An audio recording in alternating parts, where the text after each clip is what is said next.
ওযু করে কিবলামুখী হয়ে চারটি বাক্য থেকে কোন একটি বাক্য অবশ্যই উচ্চারণ করবেন। প্রথম বাক্যটি হলো ওয়া ইলাহুকুম ইলাহু ওয়াহিদ লা ইলাহা ইল্লা হুয়ার রহমানুর রহিম। দ্বিতীয় বাক্য হলো আলিফ লাম মিম আল্লাহু লা ইলাহা ইল্লা হুয়াল হাইয়ুল কাইয়্যুম।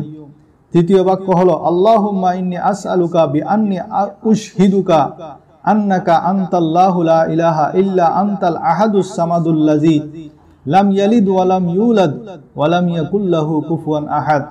চতুর্থ বাক্য হলো আল্লাহুম্মা লা ইলাহা ইল্লা আনতাল মান্নান বাদিউস সামাওয়াতি ওয়াল আরদি যাল জালালি ওয়াল ইকরাম।